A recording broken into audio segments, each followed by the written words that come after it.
time. I gotta turn my cigarette off. Hi, everyone. We are back with Kaycee and Paul. They are here to help field your questions. They are, I'm going to say, the Hinsdale experts that we were able to work with on this season.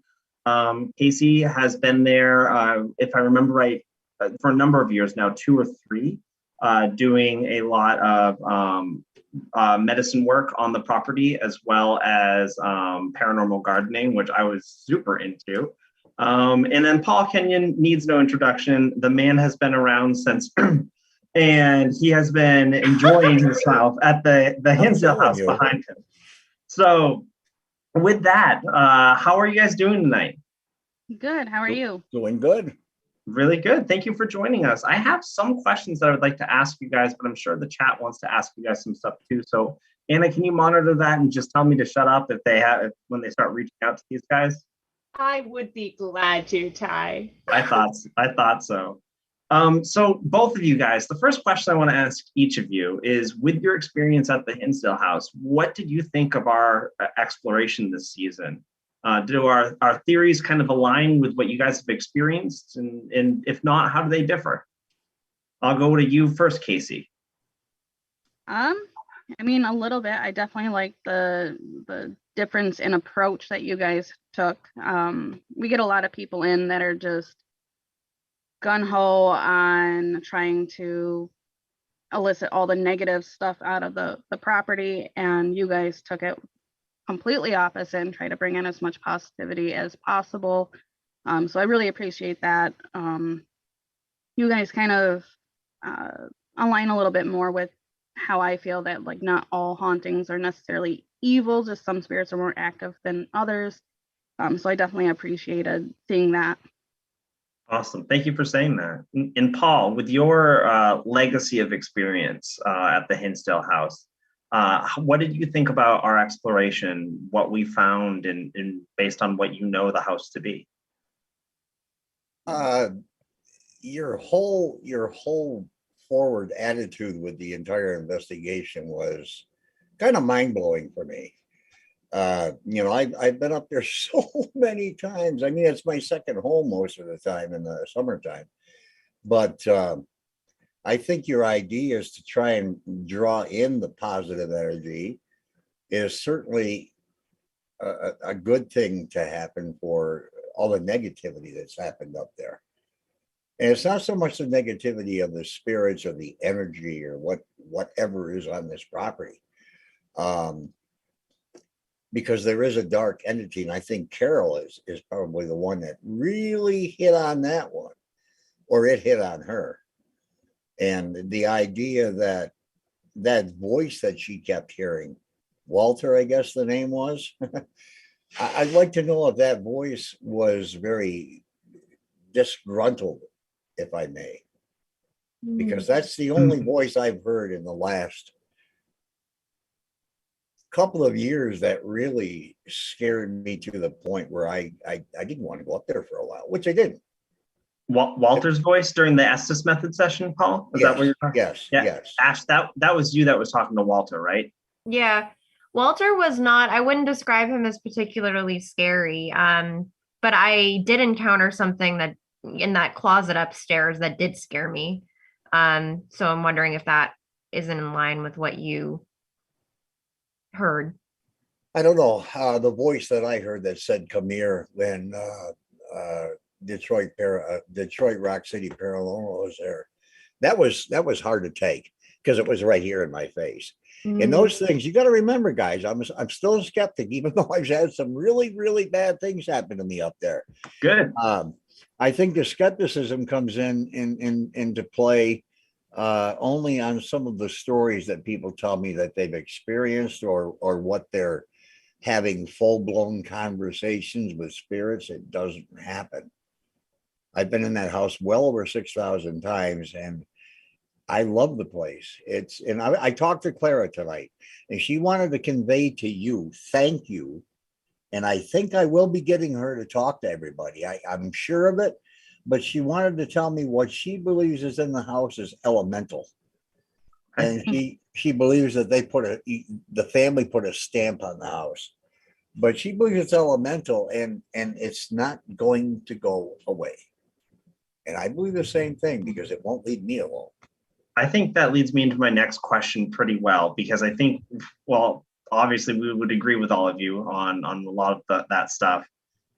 With it being elemental, Kaycee, could you talk a little bit about the work that you do at the house and why it's so important?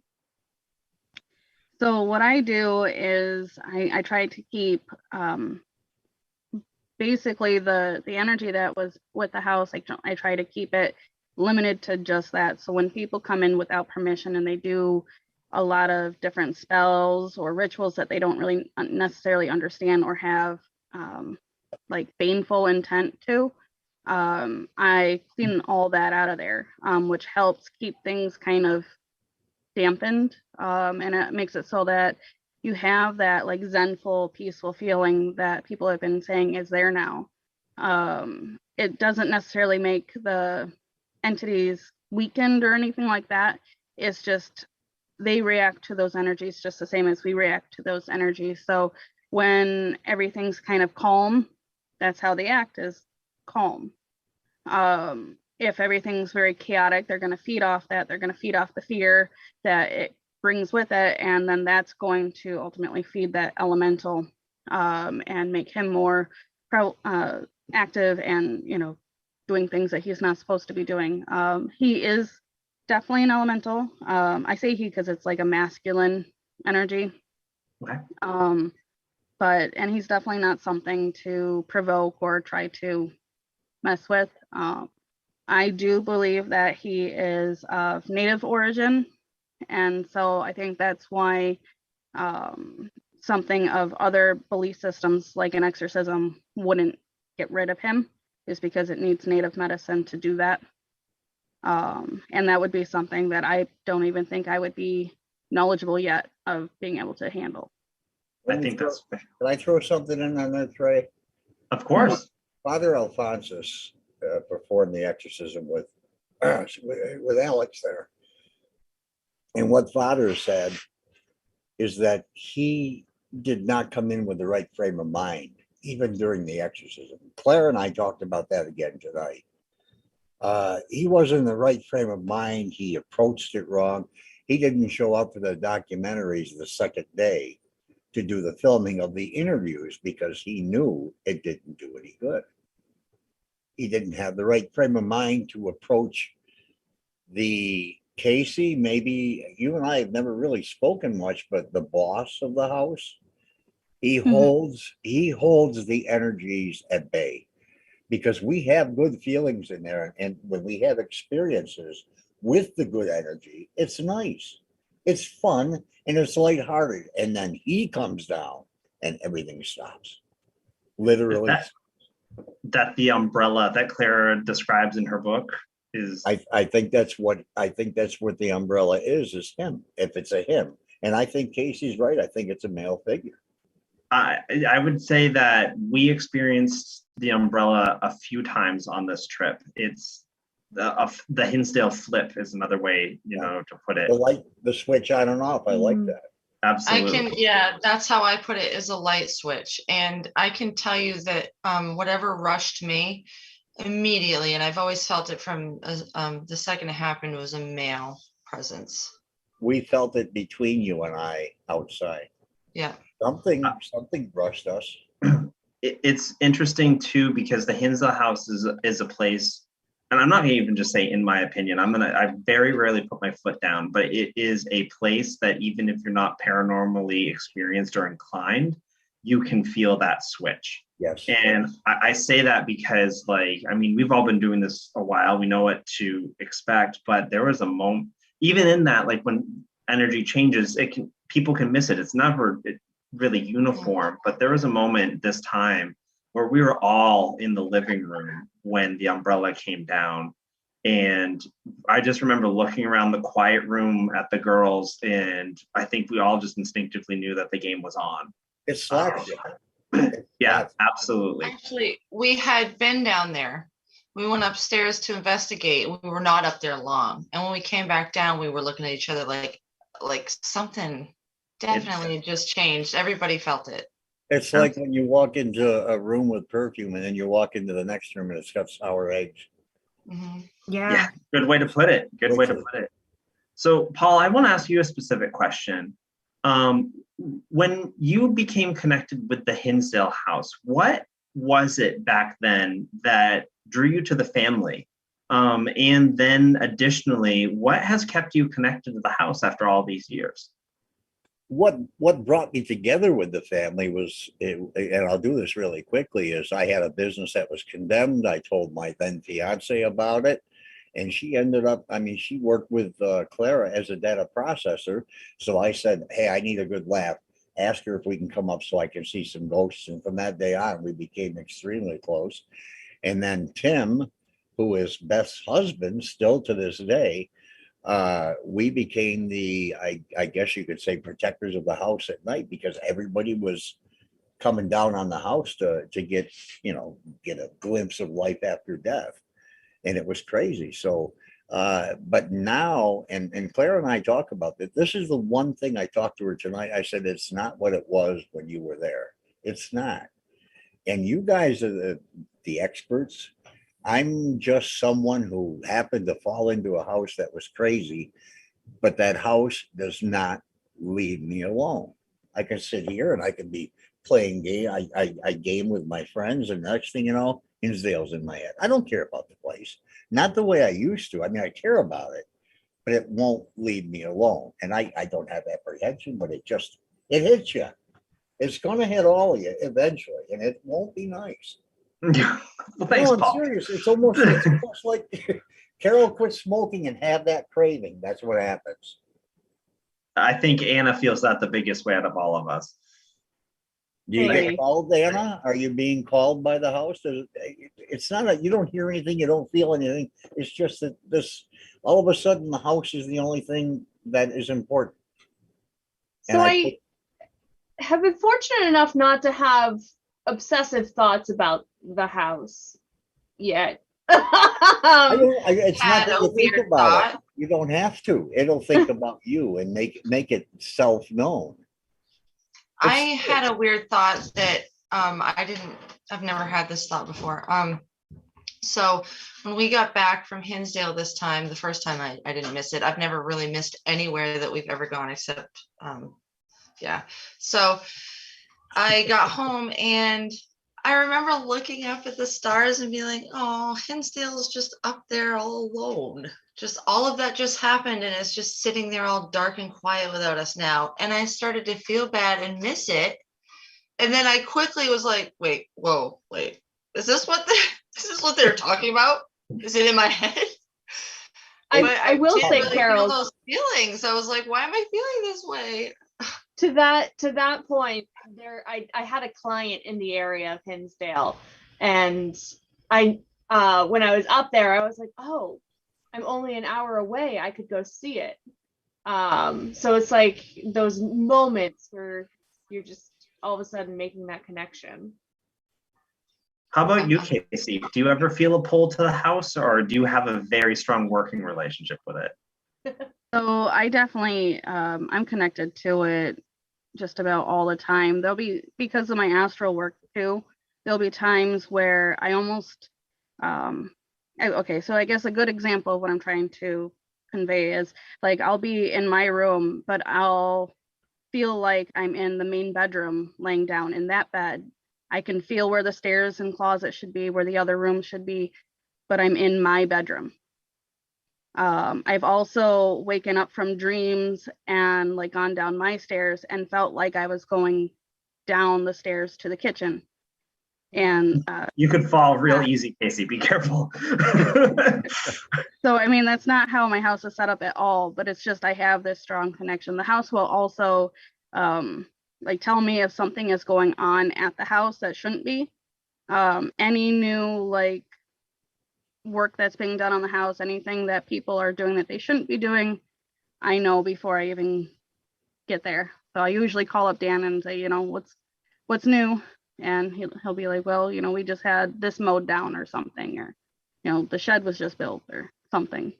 That's Can I tell you a really condensed story? I think I told Carol and Ash about the house and how it does have a way of reaching out Absolutely. Please tell us. And then we'll jump into some audience questions. The story I was going to send you about the Mr. Conley and making the documentary. We were up there for over a week. I wrote the script for it, and we hired actors, and we put on a really big thing to tell Clara's story correctly, because it's been told so many times and so many times wrong. A Tuesday evening, Tina, my friend, who I go up to the house with all the time, her and her daughter who's here, and we used to go to the house, and Tuesday night she came over. She's a school teacher. Her kids were in school. She came over frantic. We have to go to the house about 8 o'clock at night. I said, I'm not going up there tonight. And she was so insistent that she got to the point where she said, I'm going alone. She would not go to that house alone. She was at that point deathly afraid of it. So I said, I agreed. We got the kids in a car, got to the house, and every window and every door was gone, totally ripped out. But they weren't ripped out, they were ripped in. What? All the glass was inside. So we thought it was vandals again. We had just cleaned up the house prior to this.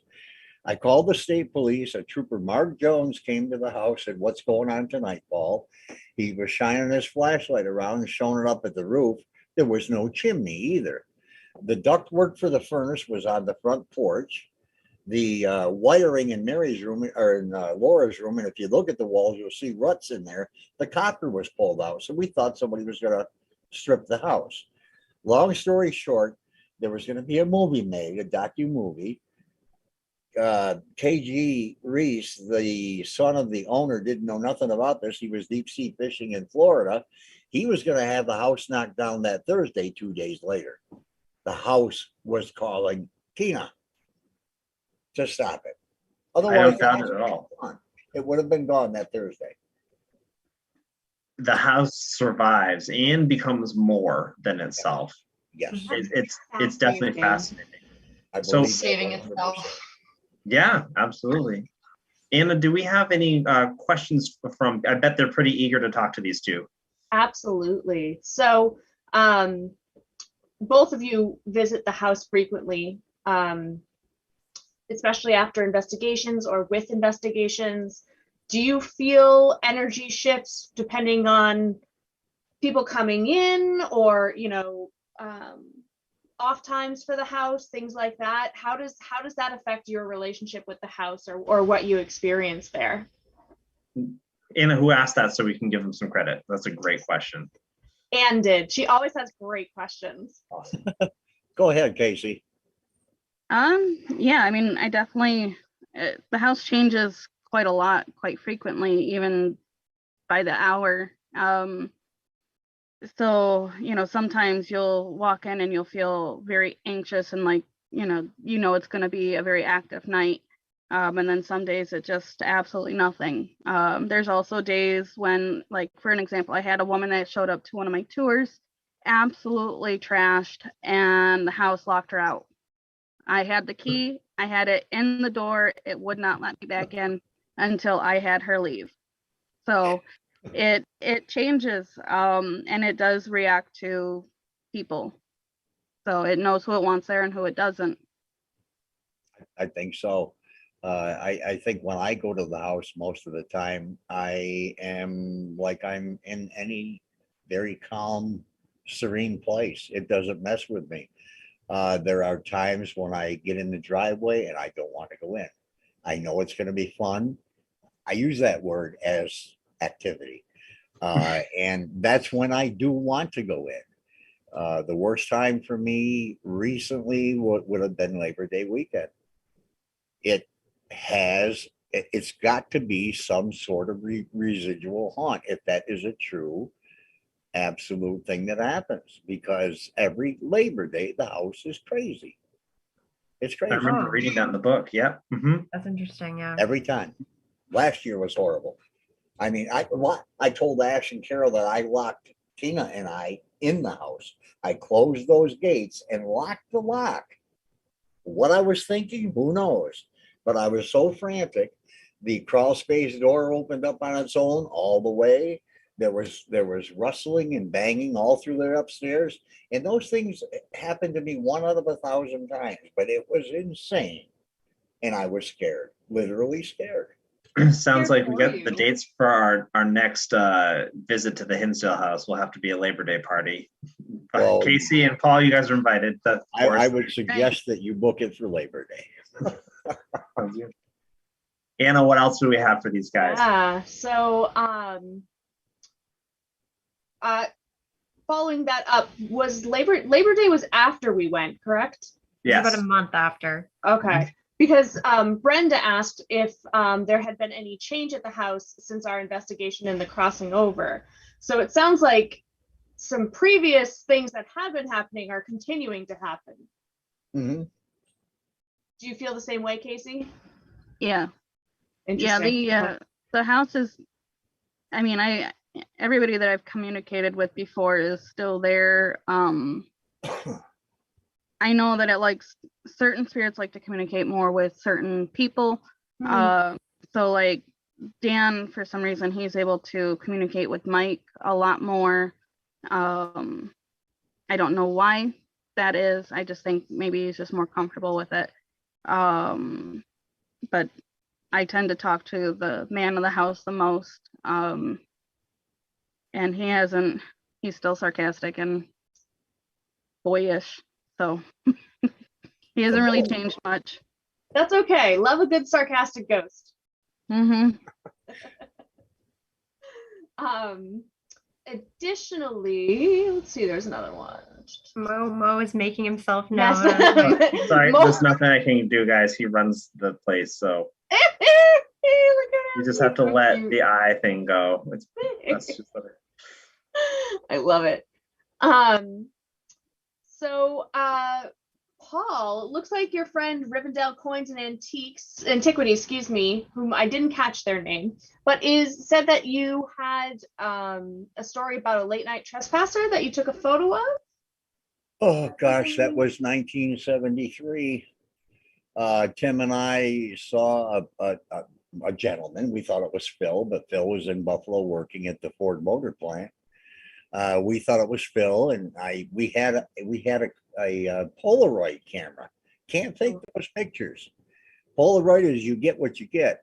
We chased this guy from the spring house. Now that would have been directly behind the house, just beyond the fire pit a little bit.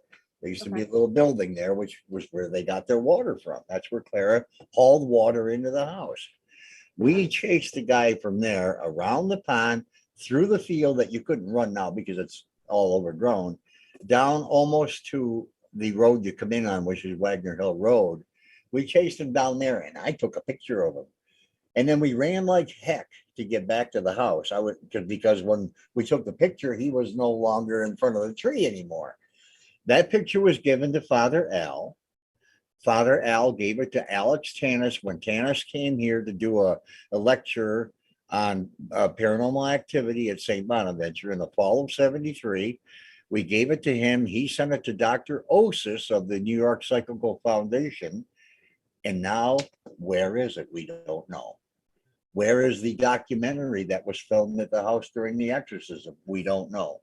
I spent money hand over fist talking to people at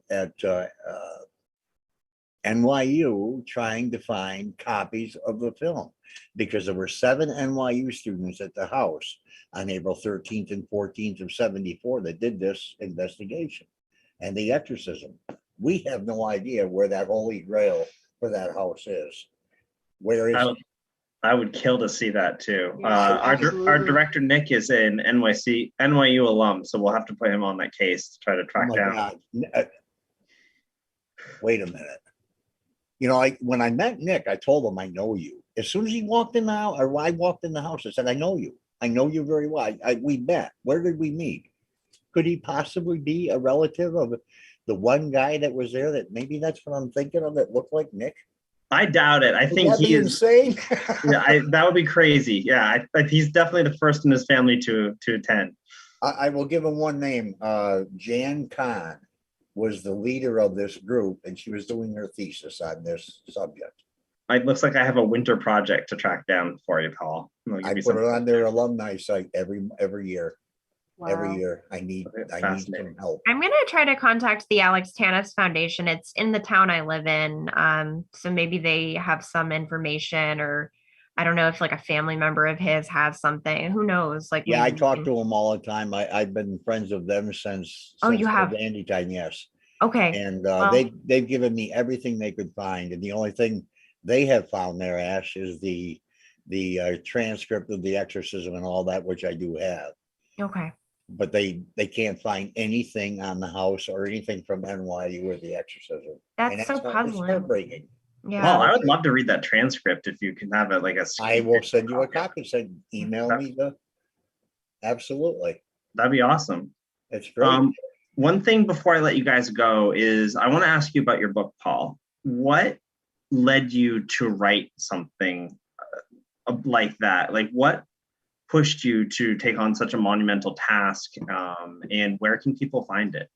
I wrote the book. I started the book in 1975 before I moved to Arizona. And it was just something I wanted to write for myself. It wasn't going to be published. It was just a story. I majored in English in school. I loved English. And Mrs. Marcus, my 8th grade teacher, said, you should write stories. So I thought about that and I started writing. And the book was actually 1,077 pages long. And I cut it to 532 at the request of the publisher, which is Clara's publisher. And I sent a copy to Clara. That's why I did get it published. She said, you've got to, at least send a copy. But that's why I wrote it. Love it. And where can people find it now, Paul? Amazon is the best place. I'm trying to take control of my book myself, away from my publisher now. I'd like to get it down hand to lower the price and everything else. I do have book 2 has been written for 5 years, but I've been reluctant to publish it.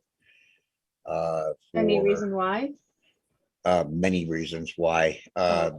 Basically, the industry, the paranormal community, because there are some people that I don't agree with their ideas, and I put it in the book. I've met too many people I don't like, but you guys, man, I love you to death. Oh, thanks, man. Everyone. I just didn't get You to can put meet us in the you. book too, Paul. Well, that's why this is another reason why I don't publish it, because every month or so I have to add to it, like you. I mean, you're going to be a whole chapter in itself. I would be honored to be my own chapter, Paul. I want Chad to be a whole chapter, please. Right. I'll tell you. And, Kaycee. Oh yeah. Sorry. Oh, I just want to give Kaycee a quick plug. Where can our viewers find more about you, Kaycee, before we go to another clip?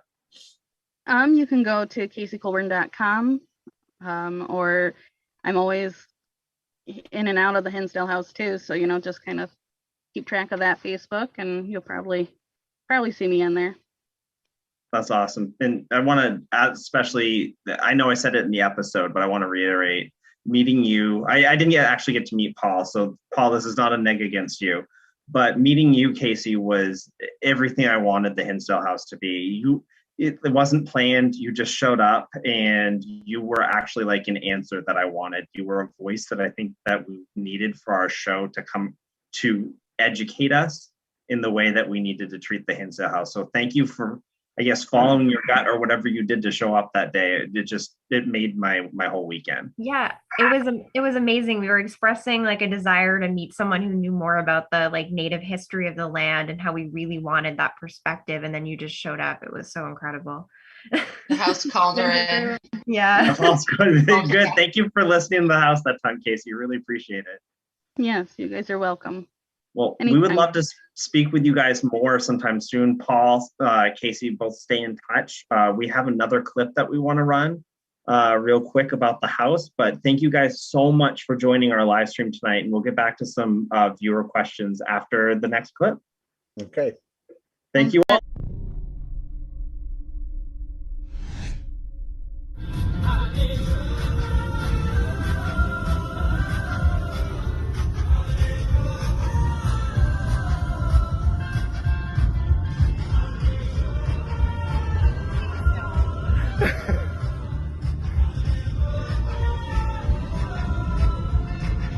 It's like weird, right? You don't want to put it in the episode? It's so good. It's like weird because singing Silent Night, but it's not Christmas.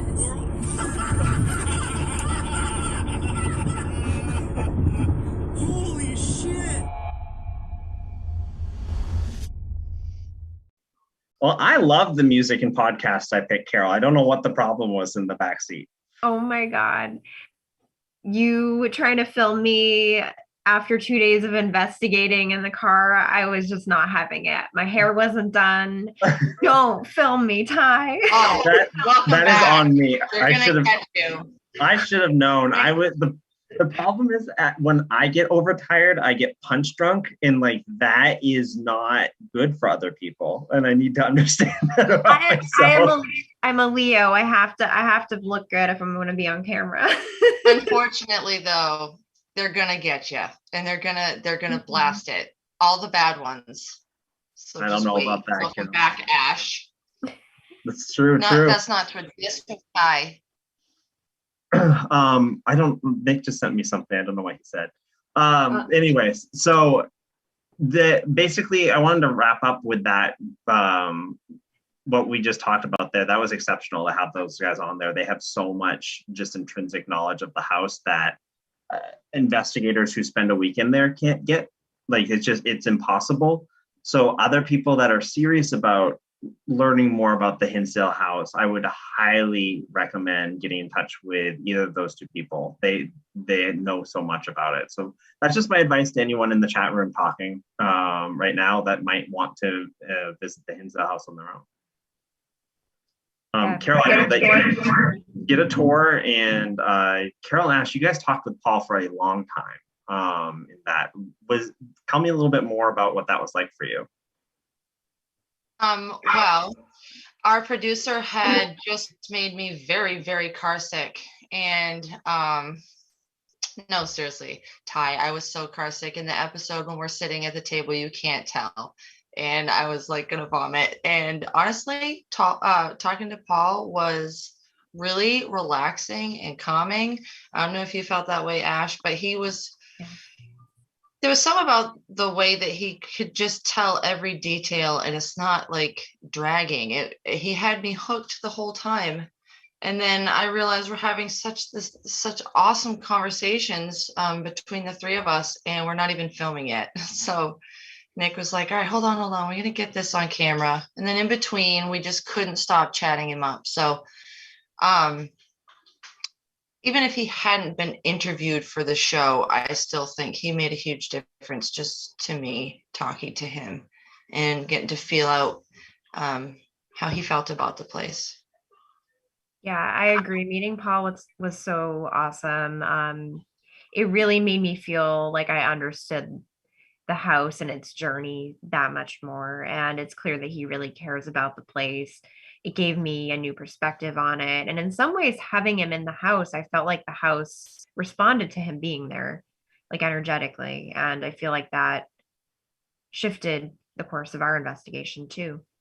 It's funny that you mentioned that, because I don't think I would have put the pieces together without you saying that just now. But Anna, when we came back from the library, the house did feel open. I really strongly feel that way now. It felt like there was more potential all of a sudden. That's also when when the power went out. That's true. Yeah. Mm-hmm. I agree. Things were changing. Yeah, definitely. I felt a protective energy. And honestly, I can't tell if it was coming from the house or from Paul, but it happened when Paul was there. So he's connected to that. Oh, absolutely. That's brilliant. That's awesome. We actually have, Anna, stop me if there's more questions coming in, because I can just chat. But we actually have one thing that we do want to share with you guys that I think is pretty interesting. Before we went, there's always there's a lot of pre-production before we go in. We set goals, we come up with possible tactics. 90% of those tactics go out the window, but they still have to be packed carefully into the trunk of our car. It's just a lot goes into an unknown investigation, because you need to be ready for the potential of anything to happen. And we have some graphics that we want to share with you guys right now, because we did go into the Hinsdale House with an intention of what we wanted to gain from it. So this is just an example of what Haunt Me pre-production looks like. I know maybe it will help other investigators at home get the most out of their investigations too, trying to figure out what the Hinsdale House was and what our goals there were for it. And so going into the Hinsdale House, we had the goal. We went through a lot of different goals. This is my terrible handwriting that you guys can see here. We went through a lot of goals, but the team settled on one particular one, and that's the one that the sigil on the board was made of, and it was meet the Hinsdale House's true form. We felt like that was the most descriptive, most impactful way that we could gain information about such a strange entity for you viewers at home. We felt like this was the best goal for us to be there. But again, my advice to anyone who is investigating seriously is, even though that you go into it with a goal, you still need to stay prepared to change that goal at any time. And I think that we went in there with the intention to meet the Hinsdale House's true form. I think that we got pretty close, but when we did that, that's when we changed our intention to the apple leaf that Anna created. And I think it changed my mindset a little bit about the Hinsdale House, which I used to think was a very threatening, evil place. And with the teamwork that we all came together with, that second intention that we all came up with on the spot after meeting Hinsdale was to give more than you get. And I think that is going to be like very important in the rest of our investigations that we ever do. I think that'll always be the first intention in my head now. And now anything else you see on Haunt Me will always be a secondary intention. What do you guys think about that? 100%. Yeah. Well, with that, I don't have anything else. This is a season, you guys. We've done it. Can't believe we're here. I know. That's why I'm kind of like just dragging it out a little bit longer, because a lot of work goes into this, but I think a lot of heart comes out of it. So I'm going to go around the room real quick before we all sign off to everybody. But me personally, I want to thank everybody involved in both the crew and the investigators for allowing this dream to happen for me to really do a deep dive of a place, let alone the Hinsdale House. I want to thank the people that we met there. And most of all, I want to thank everyone who's listened to me blabber on right now. This was a cooler season for me than the other ones, because I got to learn your theories about a house instead of just us telling you what happened to us like the other Haunt Me seasons. So thank you to all of the keyboard investigators this year that really reinvigorated my passion in the paranormal. It was you guys. Anna, I'll go to you next. What is your final season 8 sign off for everybody? Gosh, I think we've created something really magical here. Not just the item itself, but the community that we've created and being able to communicate with the people who watch this show. And I think that's truly something beautiful and something I'm so incredibly grateful for. And I hope we can all do it again soon. Carol, you're up. My end of season thoughts are, I'm very, very thankful for everything that we just did. I love traveling with you guys. I'm very thankful for the cast and crew and our fans. We can't do this without you. And just for being so loyal and cheering us on, because like, I know you guys like the show, but reading the comments and everything, like, you guys really like the show and you're really rooting us on and we can feel it. So I just, all around, I'm really satisfied with this. Great job, everybody. Go team. Yeah, thank you everyone so much. The theme of this episode being intention, it really, I don't know, I really feel like that applies to Haunt Me in general. Like the intention and love that the crew puts into making the show, that we put into the investigations, the intention of all the people that we meet while we're there, and then the intention that comes from the fans. It like really forms this whole unit that couldn't function without one of those pieces. And it's really beautiful. And I'm just so grateful to be a part of it. So thank you all. Thank you all. And Ash hit it on the head. Fans, you guys are as much a part of Haunt Me since the beginning as any of us are. So thank you for sticking with us. Thank you for staying interested. And Ash, I want to ask, are you going to stick around for some more adventures? Yes. Yes, I am. So there you have it, guys. I think that's a great way to end this season. We won Ash back. Thank you, Hinsdale House, for giving her back to us. I think it's actually just a wonderful, special time that we had all together at the Hinsdale House. It's weird to say, but I thoroughly enjoyed it. So I just want to, again, say thank you, everyone watching tonight. Thank you to all of our wonderful crew members who made my shiny forehead look good for 3 days. I made it look good.